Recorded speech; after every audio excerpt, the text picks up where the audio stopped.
talking about closing post offices, rural post offices. We were flooded with people around Arkansas that said, don't close my post office, keep it open, blah, blah, blah. Hate to say it, y'all know this, about 90% of that came from email. Right?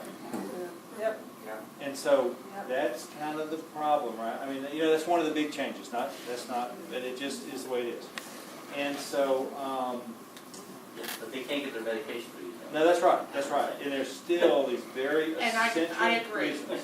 Yeah, because letter volume is down, but parcel volume is that's up right. dramatically. And even things like the internet, where people are ordering stuff. You mentioned, your medication or. You name it, your pet supplies or whatever, people are doing more of that, and, so it changes, it's not all bad, it's a challenge, it presents challenges, but we just have to make sure that when we do this bill, we do it the right way. And that's what, I talked to Tom Carper, who's chairman of the Homeland Security Committee the other day, and I talked to him about two things, postal reform, and he said he and Coburn this was 3 weeks ago, he said they're very close, and they think they're pretty much have an agreement, and, we'll see what all that is, and again, I'm not sure I can support it, but I want to support it, I just don't know if I can support it, because I want to get this behind us and get this done. But I talked to him about that, and I talked to him about cybersecurity, which is, very important, but anyway, but look, all I can say is, y'all stay in touch with me as this unfolds, y'all tell me what you're hearing, what you know, how it impacts Arkansas. Because I'm very committed to listening to what you guys say and, understanding how this is going to work. Because I know what the Postmaster General is going to say. I got that, right? We know it's only going to be a bed of roses. It's going to be great. It's going to improve and be positive. That's what he's going to say.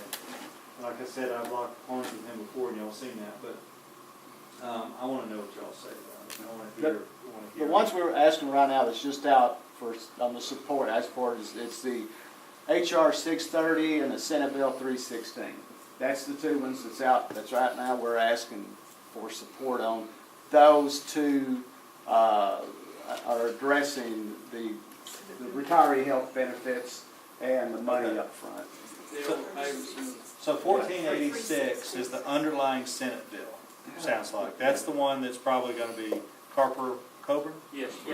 And that's got a lot of changes. Yeah. And that's the one, but then you're saying there's two other ones. I don't have those two The one that just off our website said support HR 630 and S316. Okay, I don't have those That's listed. by Bernie Sanders and DeFazio had put those. And I think they're called the Postal Service Protection Act. Okay, I'll check those. I don't have those in my memo. This is more just about what, this came from my staff, that staff's. Right. Well, this is, our national president was supposed to be here. We had a death in the family Thursday night, so we we're unable to make it. But I've got a copy of the letter that he sent to the majority leader, Mr. Reed, discussing what his feelings about 1486 was, and I'll give it to you if you like. You mind? It outlines some of the Okay. stuff that, some more stuff. I don't want to read it to you if you can't remember everything. Well, this is the kind of stuff I need to hear from you guys on. My guess is, But it's signed by 4 different I see that. presidents too, so, Okay, good. different unions, mail handlers, yeah. letter carriers, so forth. The pre-funding is Is that the biggie? That's the big. That's the biggie. Okay. One of the biggies is the pre-funding, and also taking us out of the federal health benefits and the retirement benefits. Plus, we're overfunding our own retirement system, both Right. FERS and civil. One of the other major issues that President Duffy had with it, Tell me what like how the it- no layoff clause. They want to make sure that there's never a no layoff clause again, which has saved many of our jobs. Yeah. And just changing the parameters of negotiations where the arbitrators have to look at the financial condition of the Postal Service in any decision they make and things like that. So those damaging attributes are in 1486 that we've been fighting through several of the pieces of legislation that have been put up. And of course, we know Darrell is the ringleader of most of them. So. Yeah. Anything ICE is involved with, just vote against. That might help us out there. He's not. Definitely not. 1486 is going to If be I had safe. $480 million, I guess I could, do whatever I Right. wanted to.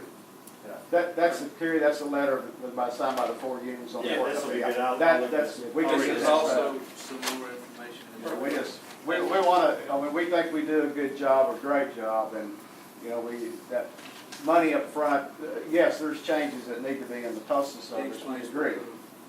But the pre-funding is one of them, and the other thing that we feel, and I see in our own state, is the consolidation of plants. Oh, It's yes. not costing, it's not saving any money. I mean, we're from Fort Smith, we're down to 25 people. They've moved them out of Fayetteville. They're up there working 60 hours a week. And it's- 72 hours a week. Like those on the overtime list, or our part-time employees, they're working them 60 to 70 hours a week and paying all that money out in overtime. You can't convince me that the consolidation is saving the postal service any money whatsoever. And maybe what we can do is try to use that as a case study now, because I opposed them doing that consolidation. They did it anyway, not my objection, but I opposed them. One of the reasons I opposed it is because the old Beverly, what's it called now, the nursing home? Beverly Enterprises. Yeah, it's the old, but it's got a new name now, Yeah. Golden Horizon. What out of Fort Smith? Yes. And because they were very adamant about this because they get basically payment checks every day, 6 days a week, and the timeliness of those is very important to those companies. So anyway, that and among other things, the Fort Smith folks didn't want. But so I lost that. But maybe we can use that as a case study to kind of see what the real numbers The are. hours are atrocious at what Yeah. we're using up there. That's 700. And What not, Thomas was saying, I totally agree with him. I think if you look at the numbers of what it's cost to process mail the last 10 months compared to what was going on before, it's crazy. And not only that, I mean, the service is deteriorating. Let's not forget Harrison and Jonesboro and Hot Springs and all there's 7 other plants that were closed in Arkansas, not just Fort Smith. And I'm in Little Rock, and we are the recipient of their mail. And I see the mail is dated a week ago. It's a week ago, and we're processing Fort Smith and Fayetteville's mail. Ours is coming in awful in Van Buren. I Yeah, mean, yeah, we terrible. do Van Buren. Oh, yeah. We We're finding do the letters passports down from in Hot our Springs. packages And although we the recipient and we're supposedly gaining jobs, what I'm concerned about is the degradation of the service. Yes, sir. Not only are the plant, another Fort Smith employee, not only the plants that have the mail now working all this overtime, because they got rid of so many employees at the offices that lost employees, now they're forcing them to work 5, 6 days a week, 10, 12 hours a day. It's just not just the plants. And my job now is every morning I go in, I go check the supervisor to see who's missing mail. Come in and, because it missed the truck, I go pick it up, deliver it where it goes. Yeah. That's a everyday occurrence now. What's gonna happen when these bills come before you guys? You guys modify them, you have amendments to them, you redo the bills. I mean, this has been going on for over 2 years now. And you guys, not just you, but your fellow senators and representatives across the country, what's gonna happen when we get to a point where you guys can't come to a decision and the post office goes bankrupt where we don't have any money? What's gonna happen to us at that point? Well, again, I do think there are some, especially on the House side, that want that to happen, and that's the problem. I mean, it's a big problem. It's not just in the postal service. Y'all saw what they did in the Farm Bill. They blew up the Farm Bill. First time in 50 years. First time in 50 years they blew up the Farm Bill. Never had that happen before. We go down a long list of other things. Of course, they can't, you know, we don't have to go into the House Republicans, but Go ahead. I'm concerned about it because, again, I think the Postal Service is critical, and maybe people love to complain about the Postal Service, but, man, it's so important. It's so important to rural Arkansas. I mean, y'all know how it is. It is. It's your lifeline to the rest of the world. You know? And the vets. And seniors. I mean, come on. I work the window in Hot Springs, and we do get a lot of complaints. But you'd be amazed at the number of people that come in there and say, we appreciate you. Yes. We support you. What can we do to help you? Yeah, sure. And I tell them to call you. Well, that's good. That's good. Hey, that's good. That's fine.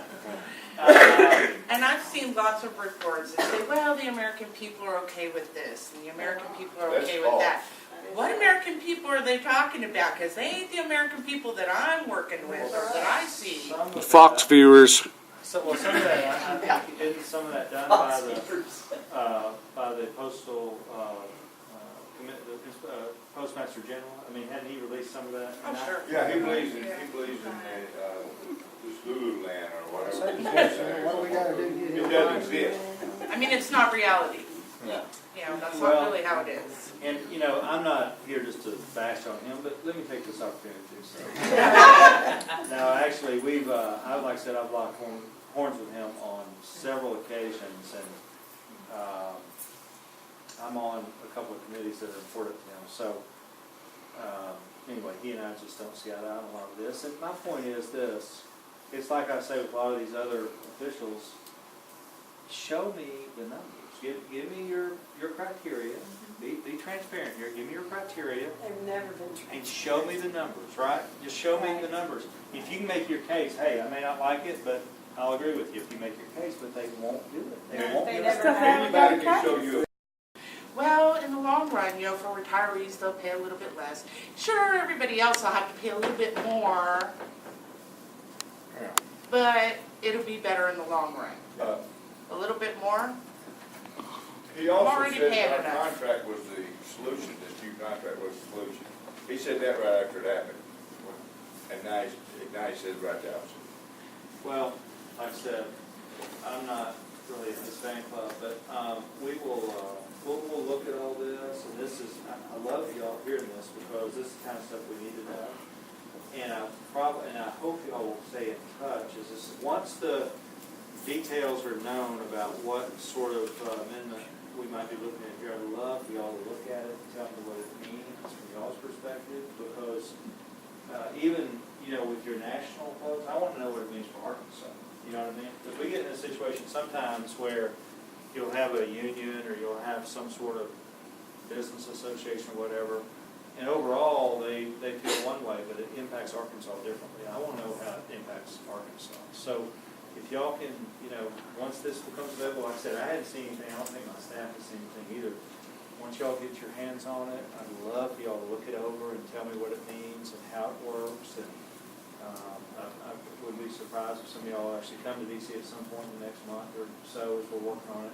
My guess is if we get it out of the committee and say in about a month, let's just say, at that point, if Harry Reid can bring it to the floor, he'll try to bring it to the floor. But, you know, that's another question, though, because if it's really bad, first, I don't know if it'll get out of the committee if it's real bad. But second, I'm not sure Reid will actually agree to bring it to the floor if it's real bad. Because someone mentioned Darrell Issa. Who was that who said Issa? Yeah, He's all our friend, he's looking out for us. So I saw on the cake. once we move it, if we move it through the floor and get it over the House, then you got this whole House version of it, whatever that means, you know, whatever that's going to be. At that point, we'll have conference and we'll have to try to iron out the differences. So it's going to be a multi-step process, but I am worried if, you know, if we hit stalemate again and we just perpetuate, we need to do some reform. Y'all know, everybody agrees with that, but we just need to do the right kind of reform. Well, I hate to do this.